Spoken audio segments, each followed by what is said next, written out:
In 2020, a ton of the Houston Astros players' reputations were hurt big time. Jose Altuve, someone who used to be beloved by baseball fans of all teams, was now public enemy number one, with people blaming him for stealing the MVP award from Aaron Judge and for using a buzzer to help hit his pennant-clinching home run in 2019. I mean, it got ugly.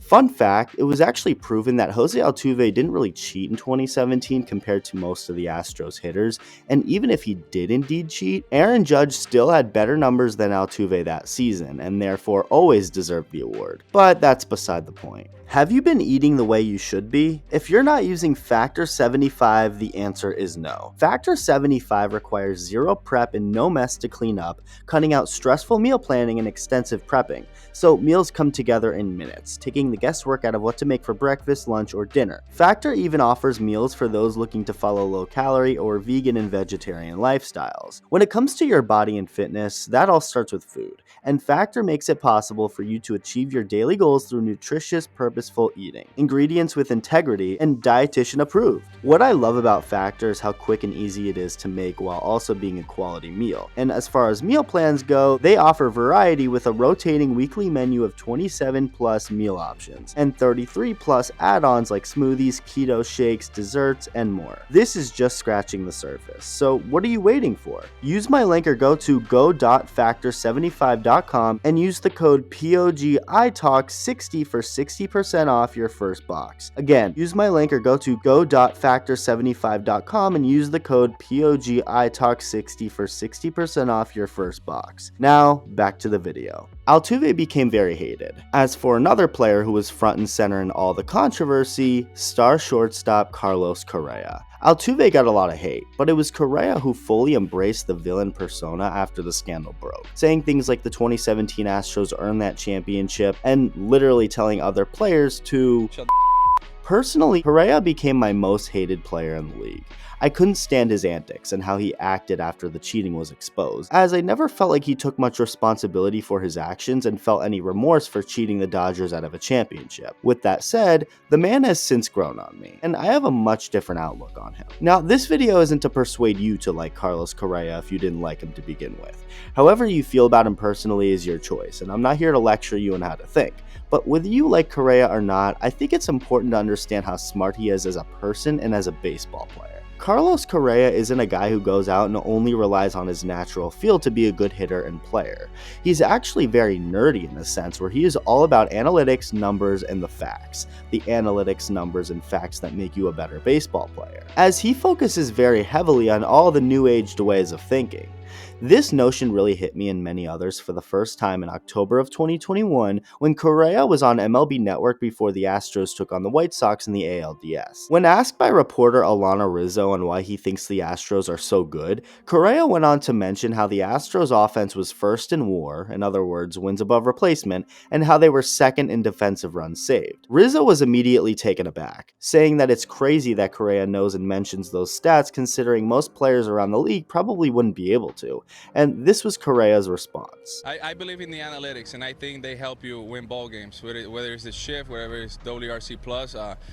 This analytic information tells you how good a team is, how good a player is. So for me, I don't look at average, I don't look at RBIs, I don't look at home runs, I don't look at OPS. I look more at OPS+, I look at WRC+, I look at WAR, defensive WAR, and all that stuff, because it depends on what ballpark you play. If you play in a ballpark that's good hitting, your OPS is gonna be higher than a player that plays in a ballpark that's pitcher friendly. So it's all relative at the end of the day. But average, home runs, OPS, I don't look at that. I look at the advanced stats that tell you the full story. Correa followed those words up with a solid postseason, going on to sign with the Minnesota Twins in surprising fashion for the 2022 season. In 136 games played in 2022, Carlos Correa hit .291 with an .834 OPS. But let's go with a number that Correa really likes. As far as his OPS+, which for those who don't know, factors in what ballpark you play in. For example, it's just like what Correa said in that clip you just saw. If you play at a park like Coors Field in Colorado compared to Marlins Park in Miami, your OPS is naturally going to be higher, because Coors Field is more of a hitter's park, while Marlins Park favors pitching. It's all relative and context really matters. His OPS plus was 140.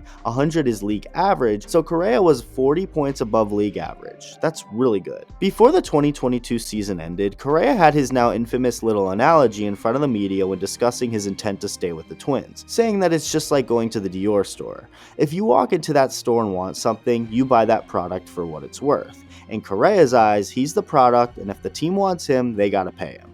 Now, that may seem selfish or greedy or egotistical or whatever you want to call it. Everyone's entitled to their own opinion on his comments, but at the end of the day, Correa is a smart guy. He's not necessarily looking to just take a hometown discount anywhere.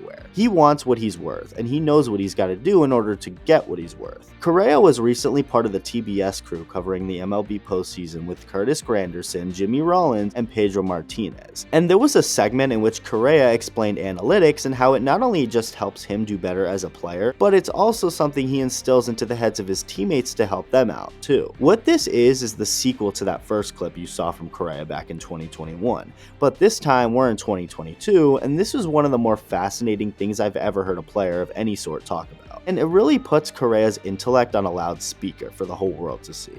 Watch. Yeah, so with the old school, it was average, home runs, RBI, so everybody look at that and judge a player based on those stats. Now, there's a lot more information out there. Now, it's all about projection. So how do you project a player? Play discipline is very important.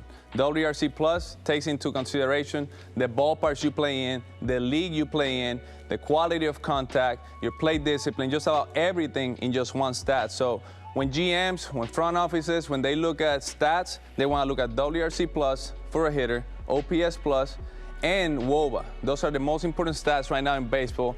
Those are the new triple crown, as we like to call it back in the day. It's not average home runs anymore. So when I'm in the clubhouse with the players, I make sure I tell them, hey, home runs are nice. If you can hit as many of them, hit them. But also focus on your play discipline. Get on base. Hit the ball hard. That's the key of the game. Barrel balls. When I go into a clubhouse, right? This year I went to with the Minnesota Twins, and the first thing I tell players, hey, you want to make X amount of money? And at that point, you already got them, right? And then you start explaining the analytics and how GMs think and what they look at, right? Because at the end of the day, they're the ones giving us the contracts. The owners, the GMs, they're the ones making the decisions. So we got to play to what they like, to what they want to see, to what they look forward in a player to help them win championships. And those are the stats, WRC Plus, WOBA. And the WOBA is so important because it's weighted on base average. It takes into consideration how much you get on base, right? It's very important. It's 1.8 more important than the slugging. You cannot steal a walk.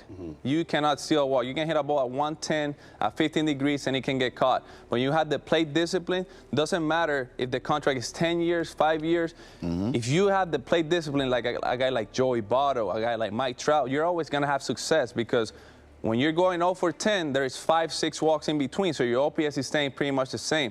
Now, when a guy doesn't walk and doesn't have the plate discipline, when he goes on that 0 for 15 slump, there's no walks in between. So that OPS is just crashing down right away. So you want a guy that has the plate discipline because even when the ball is not falling and you're not getting lucky, you're still getting on base and your stats, OPS Plus, all that is staying the same. From a pitching standpoint, what are the stats that are most important to help him out? So Ks per 9. If you can strike people out in today's game, you're very valuable to every organization. So as a pitcher, you look at Ks per 9, you look at FIP, you look at ERA Plus. Those are the important stats. But as a pitcher, Pedro, you pitch in today's game.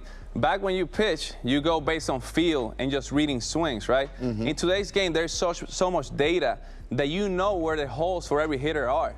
You know where Carlos Correa has a 300 OPS against this pitch in this location. So you knowing that if it's the changeup in key situations, what are you going to do? You're going to throw that pitch because you know he's not hitting it, and you have a sample size of 300 at-bats. So you know that even if he's looking for it, he hasn't been hitting it all year. So now you have so much more data to establish a game plan and have success against hitters.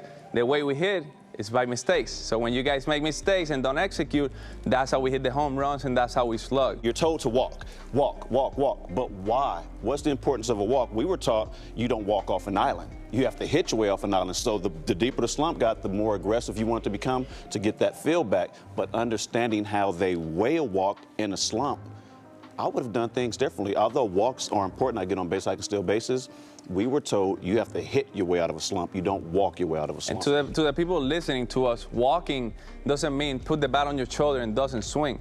Walking means that you're willing to give up those borderline pitches because you do no damage with those pitches, and you're creating that tunnel from where the pitcher is throwing the ball. You're creating that tunnel in the center of the plate, and that's where we do damage. When you look at the OPS on pitches middle, it's very high. When you're on hitters count, it's even higher. So you're willing to give up those borderline pitches because there is no damage on that, and you're only swinging at the pitches you can do damage with, and that's how you walk. You take the borderline pitches, you don't swing at the pitches that are way out of the plate, and that's how you have success at the plate in today's game. One of the best points he used was the fact that this is how teams evaluate talent. The general managers and the ownerships are the guys who give you money. So if you want the most money possible, you put up the numbers that not only the money givers are looking for, but the numbers that really matter and help a team win. It really changes the way I look at a lot of things in baseball. I mean, we're in such a new age when it comes to how much data we have compared to years back. So if you're a player in today's game, why not use this information to your advantage? It's not for everyone, of course, as many guys are better suited for not thinking too much into their mechanics and analytics,